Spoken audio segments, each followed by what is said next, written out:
It was way back in the late 90s when I found out about this game. On a national television was this game show where two teams of two people would compete against each other in 3 rounds. Each round was presented with a different game, and the team who earned the most points would win and claim some prizes, the main one being the brand new PlayStation. One of the games was a game that I'm going to talk about now. It's Kula World, or Roll Away in some parts of the world.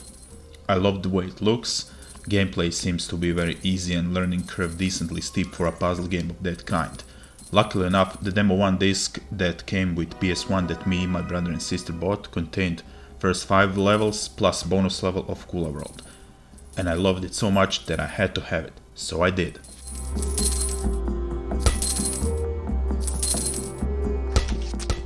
What exactly is Kula World for all of you who never got a chance to play it? Well, in its core it's a puzzle game, but it has certain platforming elements in it. After all, you're a ball rolling around and jumping onto the platforms. For each level, you need to collect a certain amount of keys and reach the exit before time runs out. Simple enough, yeah? Well, there is this mechanic that can be described as shifting gravity. What is it? If a platform allows you to roll to the side, you'll notice that the camera is still behind you and the gravity sets itself accordingly. It will always feel like you are on the top of the platform. Yeah, it's easy to follow where you are and where you need to go when the levers are simple enough. But wait till you reach higher numbers. You will feel disoriented more times than you would want to admit. But once you figure those tough stages and nail those exits, you will feel like the master, puzzler, trickster, whatever. Okay, back to the theme. There are 150 levels to beat in Kula World, and when you do that, you will unlock 20 additional levels. And let me tell you, if you think beating all 150 levels was a tough ordeal, these 20 extra levels will wipe the floor with your face. A face that will often mimic displeasure when you see how tough they are. But if you're up to some serious challenge, be my guest, beat them.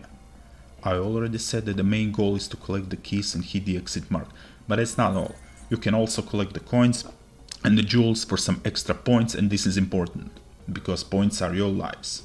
If you lose a life, some points will be deducted and you can try again. You guess it. Lose all points and it's a game over.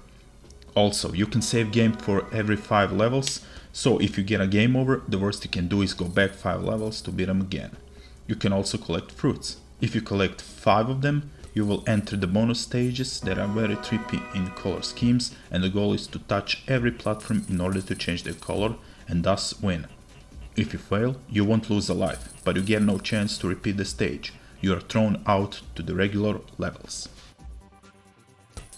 To make things interesting and more challenging, you'll come across some items like drugs that will distort your vision and speed up time for a brief moment.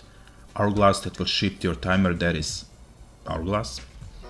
An interesting item that can work for or against you, depending on how much sand you have left. If you shift it too early while you have a lot of time, you'll probably have a few seconds left before it's time out. But if you shift it while there is a few seconds left, now you will have a lot of sand or a lot more time to breathe. Of course, there are items like shades that will make invisible platforms appear, drugs that will make your ball jump permanently for the level, and so on. Come to think of it, this game is riddled with drugs. Coincidence?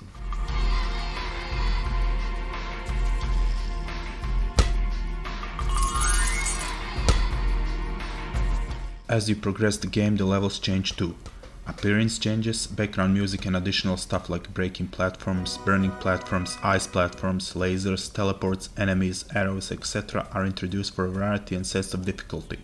This way, Kula World is never boring. Just when you master a certain set of levels and mechanics, everything changes or things mix up.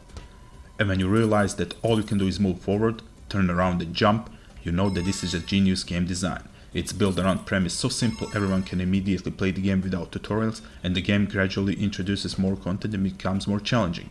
But not frustratingly difficult, at least for me it's not when it comes to aforementioned 150 levels.